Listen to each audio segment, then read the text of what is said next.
darbe borundi batera inni chapse banunu dura baera inni chapse banunu dura baera inni chapse banunu dura baera inni chapse banunu dura baera. Maqaa gooftaa keenya fayyisaa keenya Iyeesus Kiristoos ilma Waaqayyo jiraataatiin bakka jirtan hundumaatti nagaan isiniif haa ta'u jechuudhaan nagaa fuuraa isiniif dhiyeessuu barbaada. Ani maqaan koo Luba Dagaagaa Gammachuun jedhama. Waldaa Tokkummaa Kiristaanota Oromoo Naayiroobii keessaan tajaajila. Har'a fuula keessan duratti kan hin dhufeef hojii waldaan kun hojjettu isinitti dubbachuudhaaf akkasumas immoo hojii waldaan kun hojjettu bira akka isin dhaabbattanii isinitti dubbachuudhaafanii gara keessanitti as ba'ee isa dura garuu dubbii Waaqayyoo keessaan iddoo tokko dubbisaa ergaa Phaawulos barreesse gara warra Qorontoosiif boqonnaa 8 isa lammaffaa boqonnaa 8 lakkoofsa 1 irraa kaasee akkas jedha.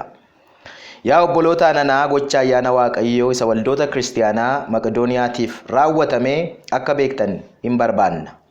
Rakkinni baay'isee yoo isaan qoreyyuu safara malee gammadanii deegni isaanii baddu baasa yoo ta'eyyuu gargaarsa kennuudhaaf safara malee in arjoomaniiru. Isaan jaalaluma isaaniitiin hamma humna isaanii gararraattis kennuu isaanii dhugaa hin baanaaf jedheetu itti fufa.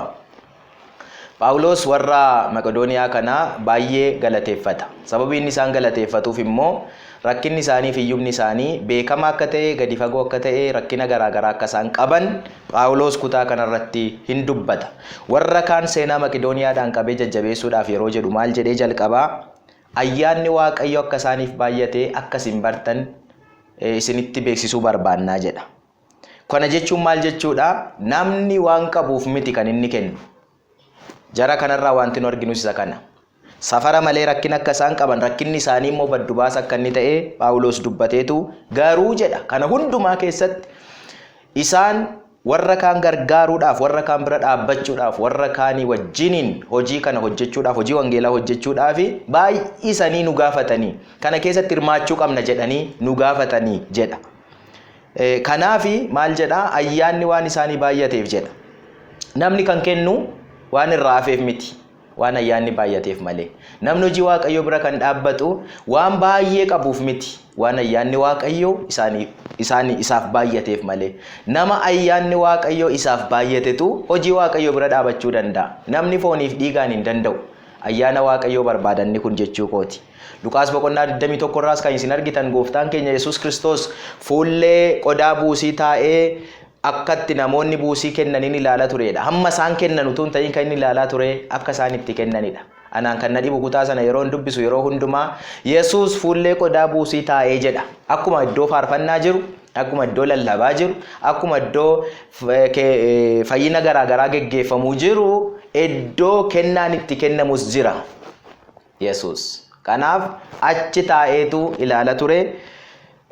Haadhi hiyyeessaa tokko yeroo isheen buusii ishee kennite akkas jedhe waanuma qabdu hundumaa kennite.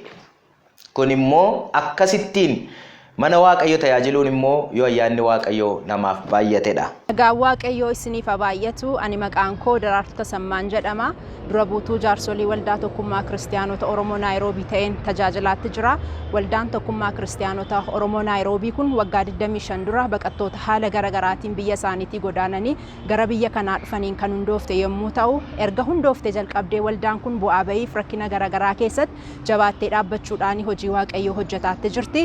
Egaa tajaajila kennaa jirtuuni waldaan kun lubbuu baay'ee barsiisuudhaan gara mootummaa Waaqayyootti dabalaa jirti. Kana qofaas itoo hin ta'in tajaajiltoota baay'ee sagalee Waaqayyoo barsiisuudhaan hidhachiisuudhaan gara biyyoota garaagaraatti ergaa jirti. Namooti baay'een jireenya hafuuraa isaanii waldaa kana keessatti ijaaramuudhaan har'a iddoo garaagaraa addunyaa garaagaraa keessatti hojii Waaqayyoo hojjetaa kan jiran hojii waldaan kun hojjetaa jirtuuf ragaadha. Har'as kana malee haala garaagaraatiin baqattoota biyyaa baqatanii gara kana dhufaniin tajaajila hafuuraa ga'aa ta'e kennaafiitti jirti. Kana qofaas itoo hin ta'in namootni rakkina garaagaraa keessatti gaafa isaan kufanillee waldaan kun hamma humna isheetii hamma dandeesse bira dhaabbachaatti jirti. Nagaan Waaqayyoo iddoodhuma isin jirtan hundumatti isiniif haa baay'atu. Ani Tasfaayee Walde Yohaannis jedhama. Waldaa kana keessatti boordii tireejaraa ta'een tajaajilaa jira. Waldaan kun hojii wangeelaa gurguddaa magaalaa Naayiroobii keessatti hojjetutti dabalatee saba keenya saba Oromoo Booranaa gidduutti hojii wangeelaa babal'isuu guddaa hojjechaa jirti. Isa kanas waan lamarratti xiyyeeffattee hojjetti. Inni jalqabaa hojii wangeelaa babal'isuuti. Isa kanaanii lubbuuwwan 5,000 ol ta'an mootummaa Waaqayyootti dabalamaniiru. Akkasuma daangaa Itoophiyaa amma Mooyaaleetti deemuudhaan waldoota 12 dhaabdee misiyoonota 13 bobbaasuudhaan lubbuu gara mootummaa Waaqayyootti dabalaman kana tajaajilaa jirti. Inni biraa saba kana karaa jiruu fi jireenyaatiinis tajaajiluudha. Keessumaa yeroo hongee fi gammoojjummaan babal'atu saba kana nyaataan akkasumas nyaata horiitiin bira dhaabbattee tajaajilti. Dabalataanis barattoota maatiin isaanii harka qalleeyyii hamma humni ishee danda'ee bira dhaabbattee tajaajilaa jirti. Egaa akkuma obboloonni keenya amma hojii waldaan kun hojjechaa jirtu gabaabaatti isinitti beeksisuudhaaf yaalii godhanitti waldaan kun hojii bal'aa hojjechaa jirti. Hojii wangeelaa magaalaa Naayiroobiidhaa fi Naayiroobii alatti saba Booranaa gidduutti hojjechaa jirti. Isa kanaaf immoo deeggarsi keessan nu barbaachisa. Qobaa keenya hojjechuun nutti ulfaata waan ta'eef sababiin isaa hojii waldaan kun hojjettu humna ishee gararraadha waan ta'eef. Egaa hojiin waldaan kun hojjettu humna ishee gararraa ta'us humna Waaqayyootiin wanti hundumtuu waan danda'amuuf hojjechaa turte. Haa ta'u malee waldaan kun hojii kana cimsitee akka itti fuftuu fi hojii Waaqayyoo biyya kana keessatti magaalaa Naayiroobiitiif kaaba Keeniyaa keessatti hojjetaa jiru keessatti akka isin nu wajjiniin hojjettan akka isin nu bira dhaabbattan jaalala Waaqayyootiin isin gaafanna. Kana sababeeffachuudhaan waldaan keenya OCFN Fundraising Week sagantaa jedhu qopheeffattee Oktoobar 12 hanga 20tti hojjechaa jirti. Isin amantoonni, waldoonni akkasumas dhaabbileen garaagaraa sagantaa kanarratti hirmaachuudhaan hojii wangeelaa waldaan kun hojjechaa jirturraa akka qooda fudhattan jaalala Waaqayyootiin isin gaafanna.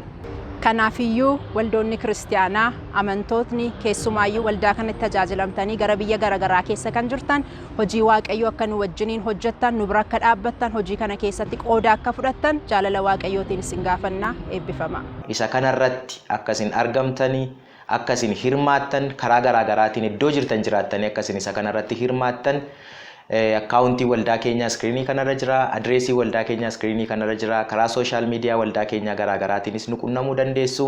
Hojii wangeelaa kanarratti akka isin hirmaattan torban fundraisingii keenya kana isinis qabeenya keessaniin karaa garaagaraa karaa dandeessaniin hojii wangeelaa waldaan kun hojjettu akka isin deeggartan jaalala gooftaatiin affeerraa isiniif goona. Waaqayyo bara keessan jireenya keessanaa eebbisu. Eebbifama. Maqaa Waaqayyoo haa eebbifamu. Ulfina kennaa fi ilma Waaqayyoo.